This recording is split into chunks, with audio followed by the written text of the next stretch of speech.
মাতৃপিতৃ পরিচয়হীন এই সকল মেয়েদের পরিচয় বলতে পাউশি অনাথ আশ্রম। এখানে তাদের ছোট থেকে বড় হয়ে ওঠা, লেখাপড়া, নাচ গান, বাড়ি বলতে এই আশ্রমই তাদের সব। সমাজের নীতি মেনে নির্দিষ্ট বয়স অতিক্রান্ত হলে প্রত্যেক বাবারই কন্যাদায়ের চিন্তা হয়, আর সেই চিন্তা থেকেই আয়োজন করা হলো এই আশ্রমের কন্যাদের বিয়ের। একই সাথে যখন বড় হয়ে ওঠা তখন বিবাহ স্থির হলো একই দিনে।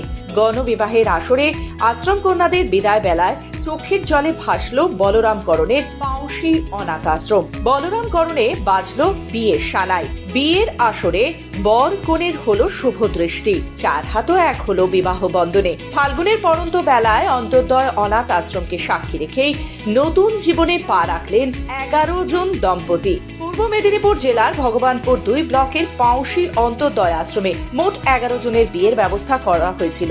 সহযোগিতা করেন সুপার ট্রোন ফাউন্ডেশন। প্রতি বছরই অনাথ আশ্রমে গণবিবাহের আসর বসে, এবছরও তার ব্যতিক্রম হয়নি।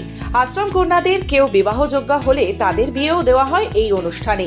এবছরও তেমন টুম্পা আর মাধবীর বিয়ে দিলেন তাদের পালক পিতা বলরামকরণ।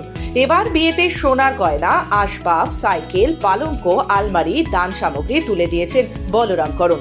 শুধু 2 আশ্রম কন্যাই নয়, বীরভূমে প্রত্যন্ত গ্রামীণ অধ্যুষিত আদিবাসী এলাকা এবং বাইরের সব মিলিয়ে 11 জন মেয়ের বিয়ের ব্যবস্থা এখানে করা হয়েছিল। 11 জনের বিয়ে হয়েছে হিন্দু মতে।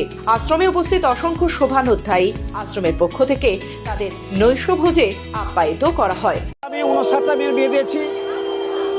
তো আমাদের আশ্রমের মেয়েদেরকে দাম্পত্য বললে বলতে হয় না, কখনো বিচার পঞ্চায়েত করতে হলে তারা অত্যন্ত সুখে স্বাচ্ছন্দ্যে থাকে, কারণ তারা এত অ্যাডজাস্টমেন্ট এবং তারা প্রচণ্ড সহিষ্ণু, এখানে থাকতে থাকতে হয়ে যায়। আজকের এই দিনটা কীভাবে দারুণ, আমার কাছে একটা ঐতিহাসিক দিন মনে হচ্ছে। ওরা একটা সময় থাকে, তারপরে বড় হয়ে ওরা চলে যায়, এটা তো কষ্ট পায়।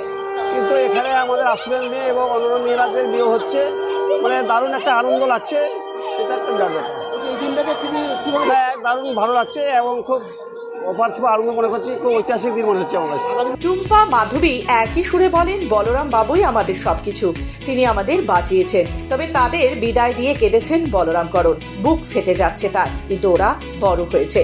ওদের দাম্পত্য জীবন সুখের হোক, মঙ্গলময় হোক। বলতে বলতেই বুঝে আসা গলা তার। সুপার ট্রোন ফাউন্ডেশনের কর্মকর্তাদের সাথেও কথা বলেছিলাম আমরা।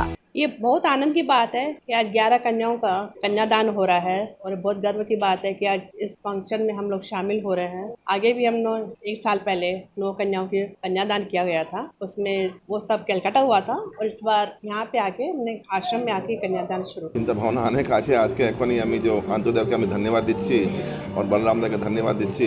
ওনার সঙ্গে আগে বসবো, ওনার কি কাজ এখানে করা যায়, এডুকেশন মধ্যে করা যায়, হেলথ মধ্যে করা যায়, ওটা সবই আমি বসে ওনার সঙ্গে অনেক নির্ণয় নেব।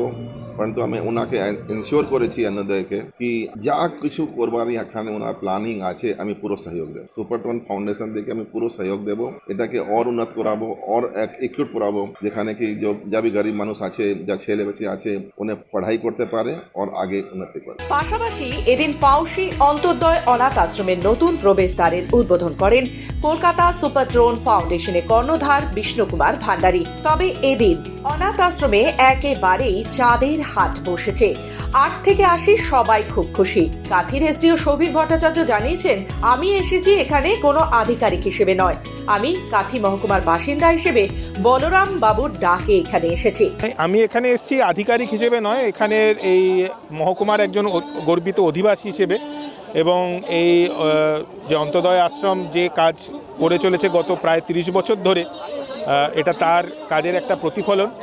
এখানে মানে সত্যি অত্যন্ত আপ্লুত এই অনুষ্ঠানে এসে, এবং বলরামবাবু অক্লান্ত পরিশ্রমে একদম ছোট থেকে এই আশ্রম যে আজকে তিলে তিলে আজকে এই জায়গায় এসে পৌঁছেছে, এটা অন্য অনেকের কাছেই উদাহরণস্বরূপ হিসেবেও থাকবে। সৌভিক ভট্টাচার্য, বলরাম বাবুর এই উদ্যোগ খুবই প্রশংসনীয়। টুম্পা, মাধবীর মতো আরো কত ছোট মেয়েরা এভাবেই বড় হয়ে উঠবে বলরাম বাবুর হাত ধরে। তাদের জীবনের পরিচয় পেতে বলরাম বাবুর মতো মানুষের বা সুপার ট্রোন ফাউন্ডেশনের হাত ভীষণভাবে জরুরি। রাজীব নদীর রিপোর্ট, খবর বাংলা।